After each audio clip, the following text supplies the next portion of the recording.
¿Qué tal, mis queridos hermanos del Centro para la Excelencia Familiar? Un abrazo muy especial en este día que ha hecho el Señor para que nos gocemos y nos alegremos en Él. Qué bueno poder estar aquí en el Centro para la Excelencia Familiar, el CEF, donde comunicamos fielmente el Evangelio. ¿Con fidelidad a qué? A la bendita palabra del Señor. Esa palabra que convierte el alma, esa palabra que hace sabio al sencillo. Con fidelidad les recuerdo a nuestra familia. Hay que ser fieles a la vida familiar. También con fidelidad que debemos tener ustedes y yo a la familia de la fe, la iglesia, la amada del Señor, y especialmente fidelidad al eterno, creador, soberano de todas las cosas, Rey de reyes, Señor de señores, el único inmortal, invisible, Señor de toda creación. Pero antes de continuar en el estudio de la palabra del Señor, recuerde que cada domingo estamos trabajando una serie, La naturaleza de la iglesia. Estamos estudiando doctrina de la iglesia, la naturaleza de la iglesia, y hoy nos toca la lección número 10 en cuanto a ello, la naturaleza de la iglesia.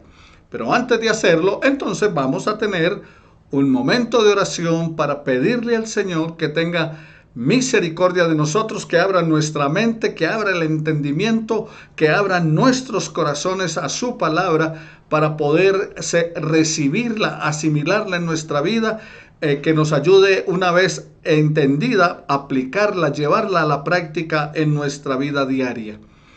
Tenemos algunas personas con problemas de salud por las cuales les pido sus oraciones. Vamos a clamar al Señor por la familia Jaramillo Prado para que el Señor en este tiempo de dificultad de salud de toda la familia tenga misericordia de ellos, pase su mano sanadora y divina sobre su cuerpo, especialmente sobre el cuerpo de David. Y también vamos a clamar al Señor por la vida de Manuel y de Beatriz, por la nueva empleada, la señora que les está acompañando ahora, que permita que hayan una buena relación, que resulte una buena empleada, que les pueda entender, ellos puedan entenderla a ella y realizar juntos un acompañamiento durante este tiempo, especialmente tiempos difíciles para todos a consecuencia de la pandemia que estamos viviendo. Entonces vamos a orar al Señor. También vamos a clamar al Señor por la vida de Marta Isaura, de Pedro Manuel, que el Señor sea obrando en la vida de ellos. Un saludo muy especial y un abrazo de parte de los esposos Aguirre. Se encuentran bien, gracias al Señor, ya van avanzando, el Señor ha sido bueno para con ellos. Una oración también les pedimos a todos ustedes por la familia Rosero, que el Señor siga guardándoles y guiándoles en todo momento. No olvidemos nuestras oraciones por Carlos Hernández. También les pido al Señor, le pedimos al Señor y pido a ustedes que nos acompañen en oración, que el Señor bendiga a Dora, a Rubla, le ayude a organizar su vida familiar y su vida material. También quiero pedirles que oren al Señor por el pastor William Peña, pastor de la Iglesia Bautista San Fernando en Cali. Se encuentra en coma inducido a causa del COVID, que sea Dios obrando en su cuerpo. Bueno, mis amados hermanos, vamos entonces a orar al Señor. Háganos llegar sus peticiones, marque el 318-393-0171 por WhatsApp, puede colocar allí sus motivos de oración y estaremos orando por ellos. También vamos a orar al Señor para que nos permita abrir pronto el lugar de reunión, el lugar de cultos. A ver si podemos ahora en mayo comenzar de nuevo, que cambie un poco las circunstancias que se están viviendo en este tercer pico de pandemia. Una vez que las cosas se estabilicen, entonces iniciaremos de nuevo nuestras reuniones. Por ahora seguimos teniéndola a través de la digitalidad. Padre de la gloria, te damos muchas gracias en este momento, Señor, para que tú seas bendiciendo nuestras vidas, guiándonos conforme a tu propósito. Las personas que hemos mencionado por oración, sé obrando, Señor, en sus cuerpos. Pasa tu mano sanadora y divina sobre la familia Jaramillo Prado y aleja la enfermedad de sus vidas. Quita de su cuerpo, Señor, los malestares y que tu nombre sea glorificado a través de esta circunstancia. Vuelve a ti el corazón de ellos. También bendice, Señor, la vida de Santiago, de Melissa. Tu bendición sea sobre ellos y prepares también todas las cosas, las aparejes para el futuro de sus vidas. Sigue bendiciendo, Señor, la vida de la familia Contreras Jaramillo. Tu amor y cuidado sea para con ellos, la vida de William, de su esposa, de sus hijos. Llénales de tu paz y de tu amor y permite, Señor, que durante este tiempo difícil que se está viviendo, las cosas puedan mantenerse en la economía de manera adecuada. Igualmente te pedimos, Señor, por la familia Molina, Marta y Ricardo, sus hijos, tu bendición sea sobre ellos en todo tiempo. Señor, haz extensiva tu bendición sobre la vida de nuestro hermano Sergio Galván, de su esposa, de sus hijas. Tu bendición sea sobre ellos y también sobre la vida de Luz Marina Payares, allí en Bucaramanga. Guárdales en Cristo Jesús. Nuestro buen Dios, queremos ahora, Padre, presentarnos delante de ti para pedirte, abre nuestra mente, nuestro corazón para recibir de tu palabra y esa palabra la pongamos por obra. Gracias te damos, Señor, por bendecir nuestras vidas.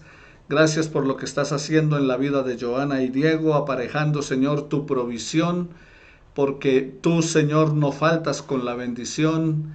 Gracias, Señor. Gracias, Padre. Gracias, porque en este tiempo hemos visto tu mano poderosa sobre nuestras vidas y nuestra familia pese a las dificultades. También trae sanidad emocional, Señor, sobre nosotros. Te lo imploramos en Cristo, el Salvador y Señor de nuestras vidas. Ahora continúa con nosotros, Padre. Tu gloria sea manifestada, tu poder sea sobre nosotros. Señor, bendice también la vida de Miriam, la vida de Diana. Tu misericordia sea con ellas en todo tiempo. Gracias te damos por cuidar de nuestra vida. Bendice a Amanda, bendice a su esposo. Bendice también, Señor, a Gloria Estela, a Octavio. Bendice a Jael, a Marta Sanabria. Gracias te damos por la vida de ellos, oh Dios. Señor, estamos aquí delante de ti, pidiéndote que tengas misericordia de nosotros. Que tu bendición sobre la familia Pérez sea abundante, especialmente guardando su salud. Que seas, eterno Padre, también obrando en el cuerpo de César Castro, trayendo sanidad y protegiendo la vida de su esposa, también la vida de su niño y de Laurita. Tu bendición sea en ellos ahora y siempre. Te lo pedimos en el nombre de Cristo nuestro Señor. Amén y amén. Bueno, amados hermanos, entonces vayamos a la bendita palabra del Señor para estudiar en cuanto a la naturaleza de la iglesia. El tema para hoy es: la iglesia instruye sus miembros en la espiritualidad cristiana. ¿Qué es lo que hace la iglesia? Instruye a sus miembros en la espiritualidad cristiana. Recuerde el tema: la naturaleza de la iglesia, lección número 10. Mis amados hermanos, el crecimiento espiritual es un proceso de deshacerse de nuestros conceptos, pensamientos, creencias e ideas incorrectas e irreales y de volvernos más conscientes de nuestro ser interior, que no es solamente lo exterior, que no es solamente lo material, sino que hay que cuidar nuestro mundo interior, nuestra vida espiritual. Y este proceso descubre el espíritu interior que siempre está presente, pero a la vez oculto, más allá de nuestra personalidad, de nuestro yo, de nuestro ego. La pregunta que surge es, ¿cómo será el crecimiento espiritual del creyente? Bueno, los espiritualmente maduros podrán distinguir el bien del mal, como está en Hebreos capítulo 5, versículo 14, que nos dice: pero el alimento sólido es para los que han alcanzado madurez, para los que por el uso tienen los sentidos ejercitados en el discernimiento del bien y del mal. El crecimiento espiritual comienza en el momento en que una persona llega a la fe en Jesucristo. Y debe continuar, porque no termina allí, solamente con conocer a Cristo. Debe continuar hasta que una persona entre a la presencia de Cristo después de esta vida. En otras palabras, el discipulado dura toda la vida. Se espera entonces un crecimiento espiritual del creyente, de todos nosotros, de manera continua, cada día. Los cristianos, mis amados hermanos, no debemos permanecer como niños en Cristo.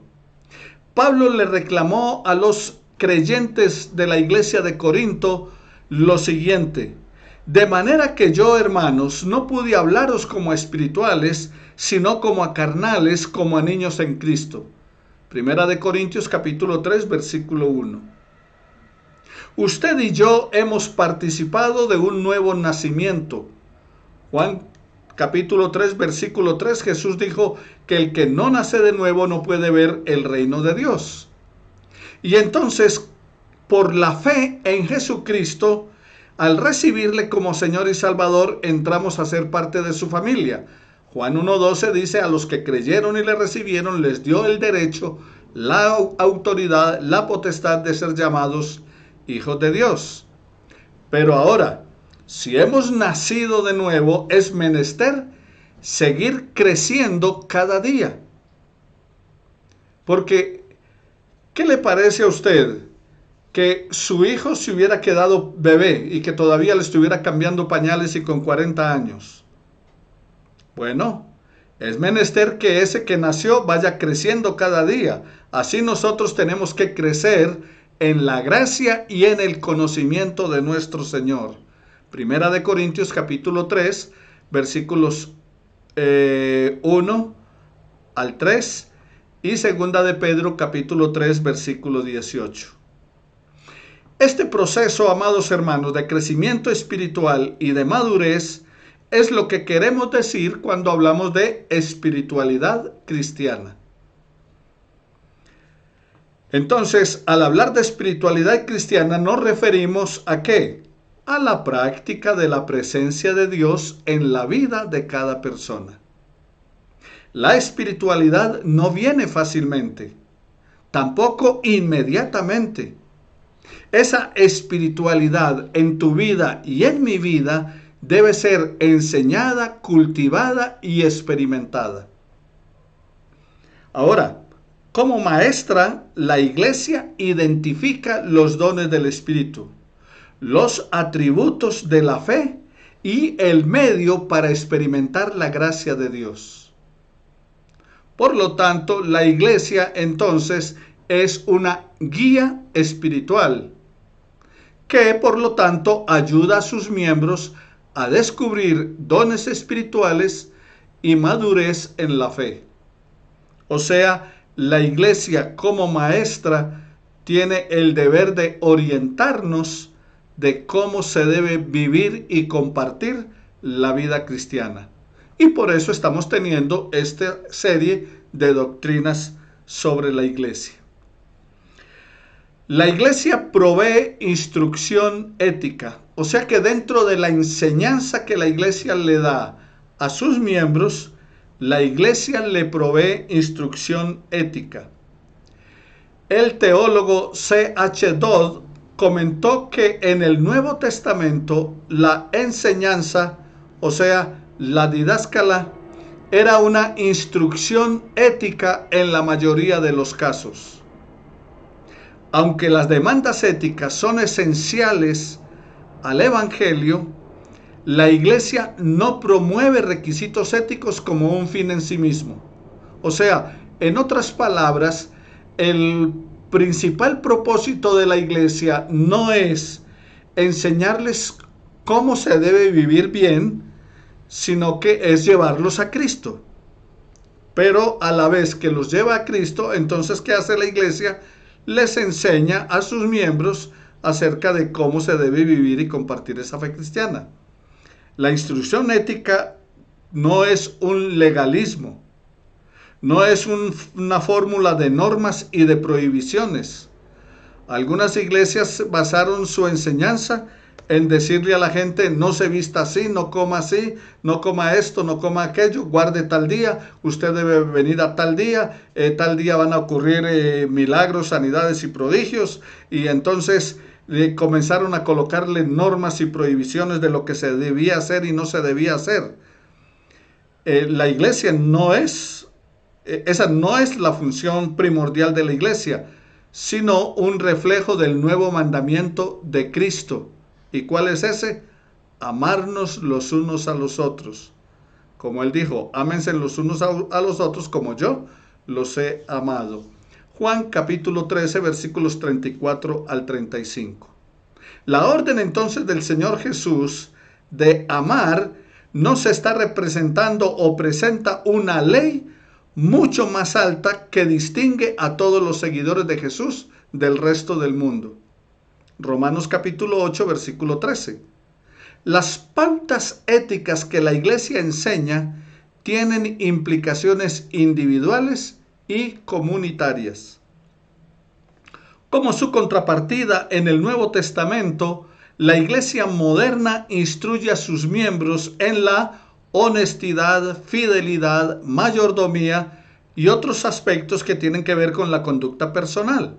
Pero también enseña el cuidado por los pobres, los oprimidos, el hambriento, el desposeído.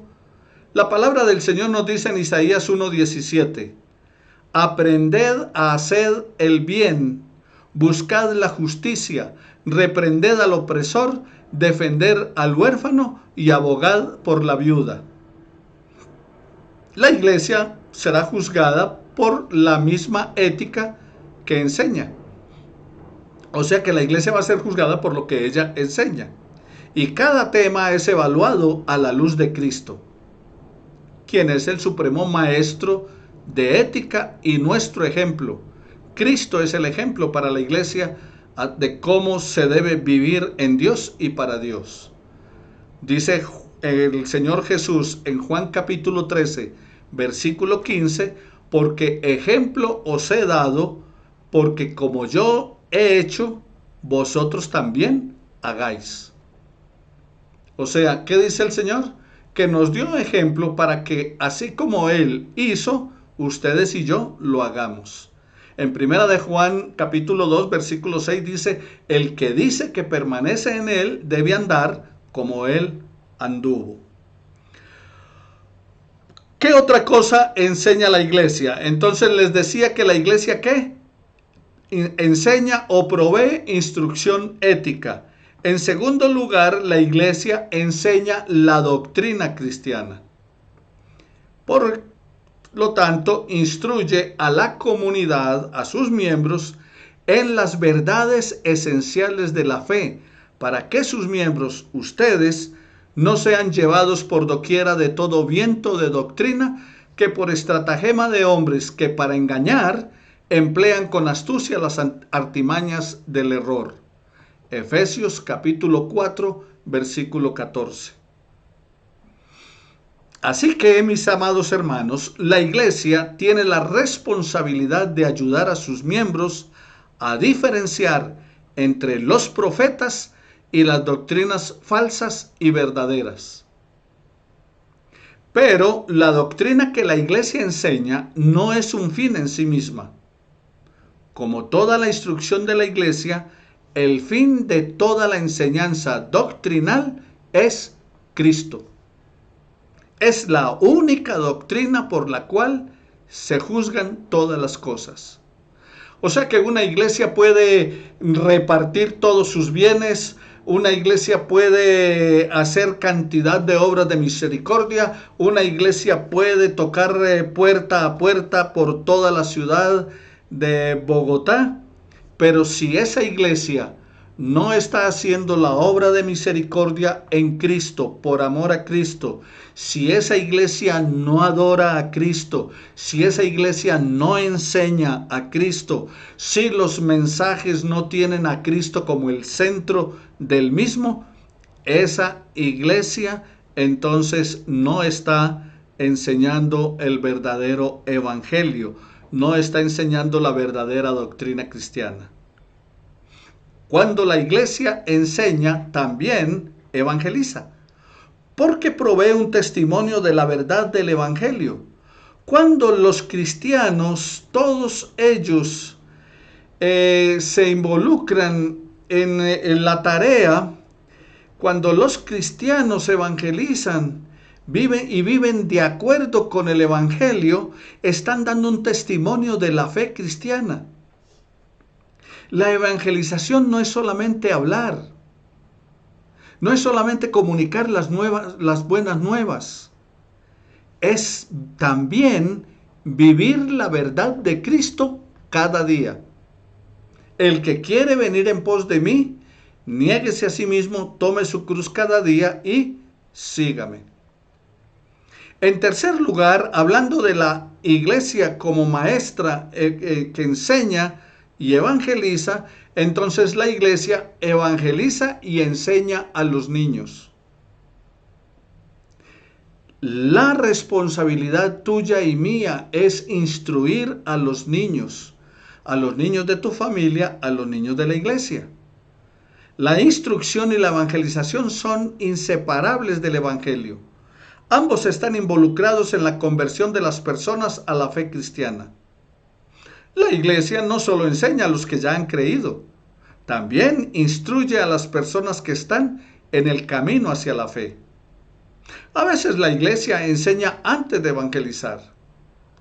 Y esto especialmente se hace más evidente en el cuidado cristiano de los niños. Porque desde el momento en que apareció la segunda generación de cristianos, la enseñanza y el cuidado han sido parte esencial de la obra evangelizadora de la iglesia, o sea, la enseñanza y el cuidado de los niños. Por esa razón es importante la instrucción a los niños. Las palabras del apóstol Pablo a Timoteo nos dan un ejemplo acerca de ello. Pablo dijo: trayendo a la memoria la fe no fingida que hay en ti, la cual habitó primero en tu abuela Loida y en tu madre Eunice. Segunda de Timoteo, capítulo 1, versículo 5. Posiblemente implican que la fe le fue enseñada a Timoteo antes que él la aceptara. Cuando la iglesia enseña a los niños, los prepara para el regalo del evangelio. No dejes de enseñarle a tus hijos. No pierdas oportunidad también de compartir a los nietos. No solamente juega con ellos o mimarlos, sino instruirlos en la palabra. La iglesia contemporánea, la iglesia de hoy, debe reafirmar su papel como maestra que evangeliza, declarando sin vergüenza las demandas y doctrinas de la fe. Debe nutrir cuidadosamente a los niños y ejemplificar un cristianismo que les llevará a aceptar la fe. Entramos entonces a otro punto de nuestro estudio en esta mañana. La misión de la iglesia. ¿Cuál es la misión de la iglesia? ¿Cuál es su tarea? Porque hablábamos acerca de lo que la iglesia es. Cuando hablamos de la naturaleza, hablamos de lo que la iglesia es. Pero hablemos también de lo que la iglesia hace. La iglesia es una comunidad misionera. La predicación y la enseñanza son los medios por los cuales la iglesia cumple con su misión. Hacer que conozca la gente el amor reconciliador de Dios. La misión es un elemento ineludible en la vida de la iglesia. Todos los cristianos estamos llamados a participar en la misión de la iglesia. Todos somos embajadores que representamos a Cristo para llevar el Evangelio a todas personas. Segunda de Corintios capítulo 5 versículo 20 nos dice que somos embajadores en nombre de Cristo. La misión entonces principal de ustedes, de la iglesia que son ustedes, de la iglesia que soy yo, se lleva a cabo a través de muchas misiones, de programas específicos, de alcance misionero, sean locales o regionales o internacionales también. Porque recuerde, me seréis testigos en Jerusalén, Judea, Samaria y hasta lo último de la tierra. Pero la misión cristiana no es algo que solamente ocurre allá. O sea, el envío de un misionero al exterior, o el envío de un misionero a una tribu indígena, o el envío de un misionero a un lugar lejano. A propósito, ayudamos a los misioneros de nuestra denominación bautista colombiana y vamos a hacer una compra de Biblias con los diezmos y ofrendas que ustedes dan. Con parte de ello vamos a comprar unas Biblias para enviar a estos misioneros que están haciendo trabajo en algunas comunidades indígenas. Cierro acá este paréntesis y volvemos al estudio. Entonces, a través del trabajo de misioneros oficiales especializados, como los que acabo de mencionar, también nos toca a ustedes y a mí participar. ¿Por qué? Porque la obra misionera se hace con la rodilla de los que oran. O sea que ustedes como iglesia, junto conmigo, debemos clamar al Señor, interceder por los perdidos del mundo y que el Señor envíe obreros a la mies, porque la mies es mucha y los obreros son pocos, como dice allí el Evangelio según San Lucas en el capítulo 11. Entonces las misiones se hacen con las rodillas de los que oran, pero también las misiones se hacen con las manos de los que dan. Cuando tú ofrendas, cuando tú diezmas, parte de eso que estás diezmando y ofrendando contribuye a la extensión del reino de Dios a través de lo que hacemos en el apoyo a misioneros para que vayan y lleven la obra, en apoyo a materiales para que ellos tengan, y también con eso se ha contribuido para adquirir algunas propiedades que hoy en día sirven como templos o casas de oración como las que tenemos. Y finalmente las misiones se hacen con los pies de los que van. O sea, rodillas de los que oran, manos de los que dan, pies de los que van. O sea, aquellos que van llevando las buenas nuevas. Como dice la palabra, que pueden ir con lágrimas, llevando las semillas, sembrándola, pero vuelven con regocijo trayendo las gavillas.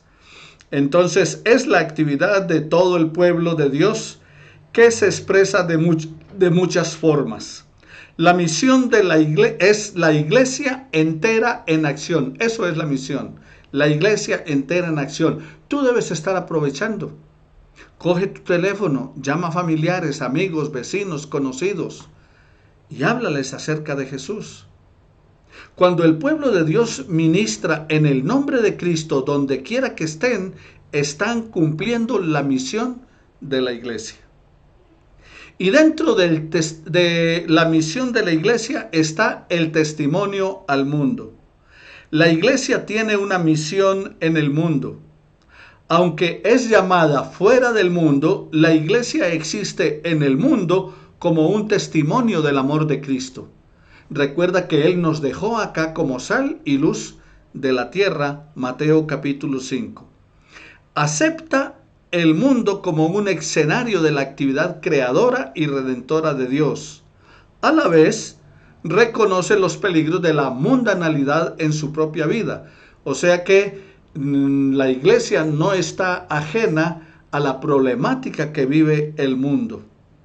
Francisco Núñez, un evangelista mexicano bautista, dijo: si la iglesia no cumple con su labor evangelística y misionera, no justifica su existencia. En el Nuevo Testamento, mis amados hermanos, la palabra que se traduce testimonio viene de una palabra griega martureo, que significa testificar, dar evidencia de la experiencia o conocimiento de primera mano. O sea que, ¿qué hace usted? Contar lo que el Señor está haciendo con usted. Una evidencia de primera mano. Dios está haciendo algo con usted, cuente eso. Cuénteselo a sus familiares, a sus amigos, a los vecinos, a los conocidos. Los cristianos del Nuevo Testamento dieron testimonio del amor de Dios en palabra y en hecho. Ellos declararon el Evangelio en cada oportunidad. Lo hicieron en palacios y también lo hicieron en prisiones. Lo presentaron a los ricos y también se lo presentaron a los pobres. Fueron aceptados y también fueron rechazados. Ellos fueron testigos de la fe. Aún se llegaron a enfrentar hasta la muerte con tal de testificar de su Señor. De hecho, la palabra griega mártir viene de esa palabra martureo que les acabo de mencionar. Y mártir significa testimonio. O sea, el mártir es alguien que da testimonio con su propia vida.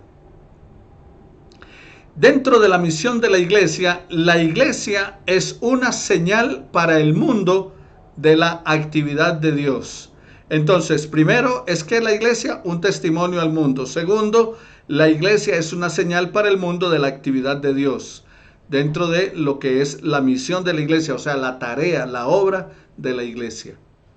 Como testigo, la iglesia es tanto profeta como sierva. Como profeta, la iglesia trae una palabra de juicios sobre los pecados y la superficialidad que vive nuestra sociedad. Su vida de sacrificio debe estar en contraste con el egoísmo y la explotación que frecuentemente caracterizan las relaciones humanas. La iglesia, mis amados hermanos, ustedes son testigos del valor de la vida humana. La iglesia vive a la luz del Cordero de Dios que quita el pecado del mundo. Juan 1:29. Este testimonio profético a veces trae consigo persecución, trae también represión.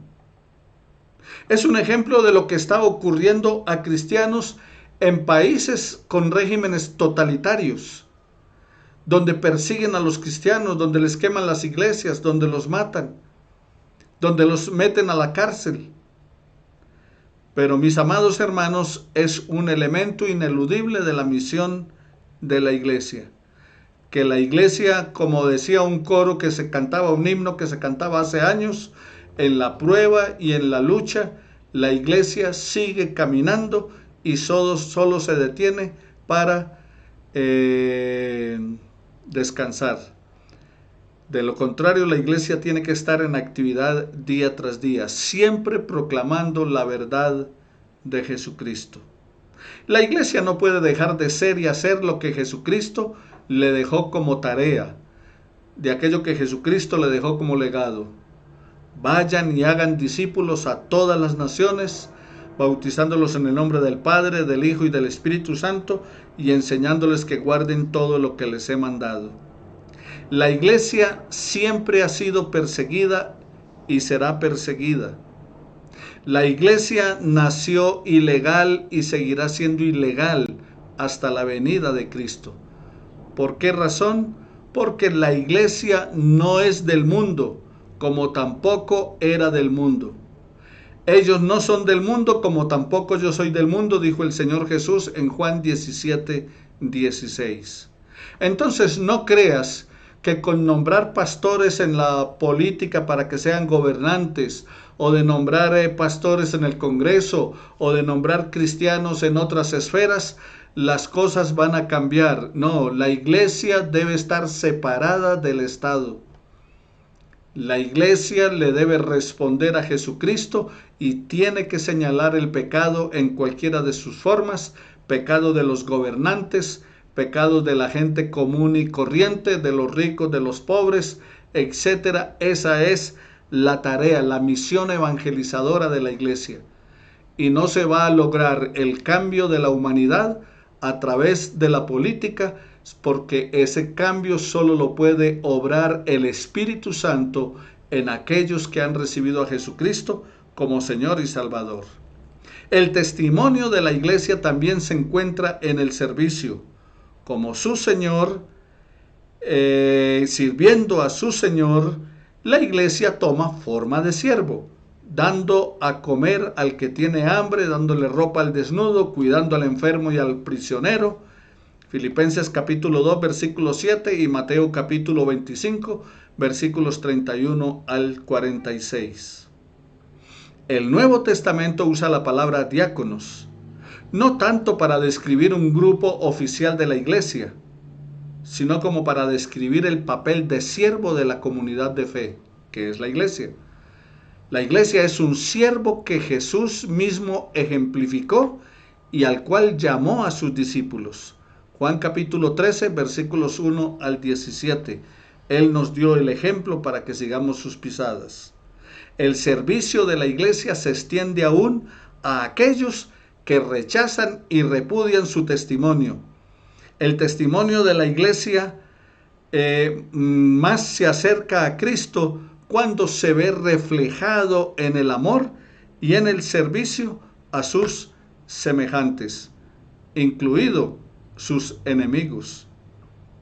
Glenn Higginson, un predicador y escritor, él escribió lo siguiente. Dijo que el testimonio de la iglesia se encuentra cuando derrama su vida para satisfacer la necesidad humana donde quiera y en cualquier forma que la encuentre. El servicio, por lo tanto, mis amados hermanos, no es algo que viene después del testimonio. El servicio es el testimonio. El autosacrificio, no la autoprotección, no la autopromoción, es el corazón de la misión de la iglesia. El servicio. En el día de hoy, la distinción entre la iglesia como testigo y la iglesia como sierva se ha exagerado y ha habido una división acerca de lo que es la verdadera misión de la iglesia. Algunos dijeron que la misión de la iglesia era solamente evangelización y testimonio. Otros dijeron que era la acción comunitaria en respuesta directa a las necesidades del hombre. Y de hecho, mis hermanos, no hay un verdadero evangelio aparte de ambos, de esos dos elementos. Tanto la evangelización como el testimonio, tanto el compartir como el vivir el evangelio, tanto el adorar como servir. O sea que hay que presentar el evangelio de Jesús, pero hay que vivir el evangelio de Jesús sirviendo al prójimo. Ninguno puede existir sin el otro. La iglesia declara su testimonio al evangelizar y al servir a los necesitados. Este es el evangelio completo que busca llevar a las personas a ser íntegras en Cristo Jesús. La iglesia manifiesta su amor a Dios en el amor hacia el prójimo. Y el amor hacia el prójimo se manifiesta no en un sentimiento, sino en la acción. Padre, te pedimos en el nombre de Jesús que nos ayudes a entender el propósito tuyo a través de la palabra y ponerla por obra. Muéstranos cómo podemos servir a nuestro prójimo, cómo podemos ayudar a otros, cómo podemos gastar nuestra vida en servicio a otras personas. Y especialmente que no se nos olvide que tenemos la responsabilidad de un mundo perdido y nosotros tenemos el remedio para ese mundo perdido, que es tu evangelio, esas buenas nuevas de Jesucristo. Que Dios, tú, el Ser Supremo, muestras tu amor para con nosotros, para con la humanidad, en que siendo aún pecadores, Cristo murió por nosotros. En Cristo Jesús te lo hemos implorado con acción de gracias. Amén y amén. Amados hermanos, bendiciones para todos ustedes. No lo olviden. Continuamos con alabanza y luego la predicación de la palabra del Señor.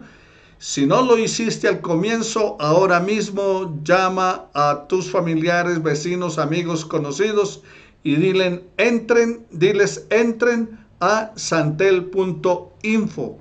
Y por la tarde y en el resto de la semana puedes decirle a ellos, y tú también si quieres repetir el estudio, puedes entrar a YouTube Santel TV o a nuestro canal Centro para la Excelencia Familiar, y allí puedes encontrar todos los sermones y estudios bíblicos que hemos dado a través de este año. Bueno, mis amados hermanos, bendiciones para todos y no lo olvides, suscríbete, invita a la gente a que lo haga también y ora al Señor para que en mayo podamos reunirnos de nuevo, que nos encontremos congregacionalmente para glorificar el nombre de nuestro Dios. Bendiciones para todos.